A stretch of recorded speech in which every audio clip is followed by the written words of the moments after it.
بسم اللہ الرحمن الرحیم۔ السلام علیکم ورحمۃ اللہ وبرکاتہ۔ آج ہم ایک ایسے دشمن کے بارے میں بات کرنے جا رہے ہیں جو آپ کو سیدھا گناہ پر نہیں بلاتا، جو آپ کو فوراً جہنم کی طرف نہیں دھکیلتا، بلکہ جو آپ کو بہت خاموشی کے ساتھ دھیرے دھیرے اللہ سے دور کرتا ہے۔ یہ دشمن اتنا چالاک ہے کہ اکثر انسان کو پتہ ہی نہیں چلتا، اور جب پتہ چلتا ہے تو ایمان کمزور ہو چکا ہوتا ہے۔ اللہ تعالیٰ قرآن میں فرماتا ہے، بے شک شیطان تمہارا کھلا دشمن ہے، اس لیے اسے اپنا دشمن ہی سمجھو۔ آج کا ٹاپک ہے شیطان کا سب سے بڑا دھوکہ۔ اس ویڈیو کو آخر تک سننا، کیونکہ ہو سکتا ہے آج آپ کو اپنی زندگی کا سب سے بڑا سچ سمجھ آ جائے۔ شیطان کا سب سے بڑا دھوکہ یہ نہیں کہ وہ انسان کو گناہ کرواتا ہے، اس کا سب سے بڑا دھوکہ یہ ہے کہ وہ کہتا ہے ابھی وقت ہے، بعد میں توبہ کر لینا۔ وہ گناہ کو چھوٹا دکھاتا ہے اور توبہ کو بعد پر ڈال دیتا ہے۔ وہ کہتا ہے ابھی جوانی ہے، ابھی زندگی انجوائے کرو، ابھی مصروف ہو، ابھی دل تیار نہیں، اور انسان سوچتا رہتا ہے کل سے نماز پکی، رمضان میں سدھر جاؤں گا، بڑھاپے میں دین دیکھ لیں گے۔ لیکن سچ یہ ہے کہ موت کسی کا انتظار نہیں کرتی۔ کوئی بھی انسان یہ سوچ کر نہیں مرتا کہ میں توبہ نہیں کروں گا، لیکن بہت سے لوگ توبہ کو ڈیلے کرتے کرتے مر جاتے ہیں۔ اب سمجھتے ہیں شیطان کے کچھ ایسے ٹریپس جو بہت زیادہ خاموش ہوتے ہیں۔ پہلا ٹریپ ہے ڈیلے۔ نماز بعد میں، قرآن کل سے، دین جب ٹائم ملے۔ ہر ڈیلے شیطان کی ایک جیت ہوتی ہے۔ دوسرا ٹریپ ہے نارملائزیشن۔ سبھی تو یہ کرتے ہیں، اس زمانے میں یہ کامن ہے۔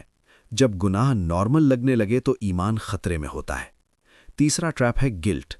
گناہ کے بعد شیطان کہتا ہے تو بہت گندا ہے، تیری توبہ قبول نہیں ہوگی۔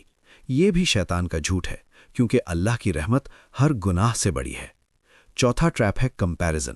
میں اس سے بہتر ہوں، میں اتنا برا نہیں۔ دین کمپیریزن کا نہیں، اخلاص کا نام ہے۔ پانچواں ٹریپ ہے بزی بنا دینا۔ اتنا مصروف کر دیتا ہے کہ اللہ کے لیے وقت ہی نہیں بچتا۔ شیطان صرف گناہ کے ذریعے نہیں آتا، وہ عبادت کے اندر بھی دھوکہ دیتا ہے۔ نماز ہوتی ہے لیکن دل کہیں اور ہوتا ہے، ذکر ہوتا ہے لیکن سوچ دنیا میں ہوتی ہے۔ وہ کہتا ہے نماز ہو رہی ہے، کافی ہے، لیکن یاد رکھو اللہ صرف جسم کی حرکت نہیں، دل کی حالت بھی دیکھتا ہے۔ قرآن میں شیطان خود کہتا ہے میں ان کے پاس آگے سے، پیچھے سے، دائیں سے اور بائیں سے آؤں گا، یعنی کبھی نیکی کے نام پر، کبھی لاجک کے نام پر، کبھی ڈر کے ذریعے۔ نبی اکرم صلی اللہ علیہ وسلم نے فرمایا کہ شیطان انسان کے دل میں وسوسہ ڈالتا ہے، اس لیے کوئی بھی انسان یہ نہ سوچے کہ وہ شیطان سے محفوظ ہے۔ اب سوال یہ ہے کہ ہم بچیں گے کیسے؟ سب سے پہلی چیز، نماز وقت پر۔ ڈیلے شیطان کا سب سے بڑا ویپن ہے۔ دوسری چیز، صبح اور شام کے اذکار، یہ ایمان کی شیلڈ ہے۔ تیسری چیز، روزانہ استغفار، چاہے گناہ چھوٹا ہو یا بڑا۔ چوتھی چیز، گناہ کے انوائرمنٹ سے دوری، شیطان جگہ اور عادت سے اٹیک کرتا ہے۔ پانچویں چیز، اچھے لوگوں کی صحبت، اکیلے رہنا شیطان کو پسند ہے۔ یاد رکھو شیطان سے لڑنا نہیں ہوتا، شیطان سے دور رہنا ہوتا ہے۔ آج میں آپ کو ایک چھوٹا سا چیلنج دیتا ہوں، صرف 7 دن کے لیے ایک گناہ چھوڑ دو، ایک عبادت امپروو کرو اور ایک ذکر اپنی زندگی کا حصہ بنا لو، پھر خود دیکھو کہ دل کا بوجھ کیسے ہلکا ہوتا ہے۔